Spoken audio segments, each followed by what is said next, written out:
ফিফার সেপ্টেম্বর উইন্ডোতে বিশ্বকাপ বাছাইয়ে দুটি করে ম্যাচ খেলবে ব্রাজিল, আর্জেন্টিনা সহ লাতিন আমেরিকা ও এশিয়ার দেশগুলো। ইউরোপের দেশগুলো খেলবে ইউএফা নেশনস লিগের দুটি ম্যাচ। বাছাইয়ের যোগ্যতা অর্জন না করা দেশগুলো কেউ কেউ নিজেদের ঝালিয়ে নেবে প্রীতি ম্যাচে। লাতিন অঞ্চলের বাছাইয়ে আর্জেন্টিনার দ্বিতীয় ম্যাচ 10 সেপ্টেম্বর বাংলাদেশ সময় দিবাগত রাত 2:30টায় কলম্বিয়ার মাঠে স্বাগতিকদের মুখোমুখি হবে লিওনেল স্কালোনির দল। সবশেষ গত 15 জুলাই কলম্বিয়াকে 1-0 গোলে হারিয়ে কোপা আমেরিকার শিরোপাও জয় করেছিল আলবিসেলেস্তারা, যা এই ম্যাচে তাদের বাড়তি মনোবল যোগাবে। শক্তির দিক থেকে খুব একটা পিছিয়ে নেই কলম্বিয়া। পয়েন্ট টেবিলের তৃতীয় স্থানেই তাদের অবস্থান। নিজেদের খেলার কৌশলের জন্য অনেকটাই পরিচিত রদ্রিগেজের দল। কলম্বিয়ার এই কৌশলের বলি হয়ে লম্বা সময় ধরে মাঠের বাইরে লিওনেল মেসি। ধারণা করা হচ্ছে সেপ্টেম্বরের মাঝামাঝিতে ইন্টার মায়ামির হয়ে ফিরবেন তিনি। কলম্বিয়া ম্যাচের আগে আর্জেন্টিনা দলে আছে ইনজুরি সমস্যা। চোটের কারণে দুই তারকা ফুটবলারকে পাওয়া নিয়ে শঙ্কা রয়েছে বিশ্বজয়ীদের। চিলিকে হারানোর ম্যাচে চোট পেয়ে মাঠ ছাড়েন ম্যাক অ্যালিস্টার। ম্যাচে একটি গোলও করেছিলেন এই তারকা মিডফিল্ডার। তবে চোট পুরোপুরি না সারায় তাকে না পাওয়ার শঙ্কা দেখা দিয়েছে এই ম্যাচে। চোটে আক্রান্ত দলের ফরওয়ার্ড নিকো গঞ্জালেসও, তাকে নিয়েও রয়েছে শঙ্কা। অবশ্য আর্জেন্টিনার কোচ লিওনেল স্কালোনি দুজনের খেলা না খেলার বিষয়টি এখনও নিশ্চিত করেননি।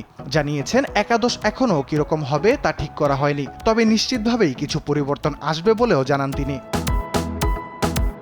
অন্যদিকে সেপ্টেম্বর উইন্ডোতে বুধবার ভোর 6:30টায় নিজেদের দ্বিতীয় ম্যাচে প্যারাগুয়ের বিপক্ষে মাঠে নামবে ব্রাজিল। প্রথম ম্যাচে ইকুয়েডরের বিপক্ষে 1-0 গোলের জয়টি ছিল সেলেসাওদের জন্য স্বস্তির, কারণ এর আগে 3 ম্যাচ হেরে বিপর্যস্ত ছিল তারা। রদ্রিগোর একমাত্র গোলে জয়টা ছিল ব্রাজিলের জন্য হাফ ছেড়ে বাঁচার মতো। তবু ডিফেন্স নিয়ে তাদের দুশ্চিন্তা এখনও কাটছে না। প্যারাগুয়ের বিপক্ষে ম্যাচে ডিফেন্সে যে পরিবর্তন আসতে পারে সেই ইঙ্গিত মিলেছে ব্রুনোর দলে অন্তর্ভুক্তিতে।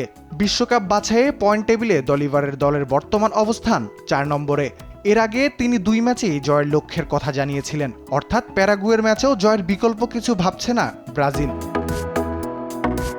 এদিকে গেল ম্যাচের আগে অনুশীলনে ডান পায়ের মাংসপেশিতে চোট পান মিলিতাও, যার কারণে 10 থেকে 15 দিন মাঠের বাইরে থাকতে হতে পারে তাকে। এছাড়া দলিভার ব্রাজিলের স্কোয়াড ঘোষণার পর ফুটবলারদের জন্য আতঙ্ক। অ্যান্টারিওর ক্রুসিয়েন লিগামেন্ট ইনজুরিতে পড়েন ফরওয়ার্ড পেদ্রো। পরে তার পরিবর্তে স্কোয়াডে লুইস হেনরিকে অন্তর্ভুক্ত করেন দলিভার। সব মিলিয়ে এখন পর্যন্ত পরিবর্তন আনা হয়েছে 4টি।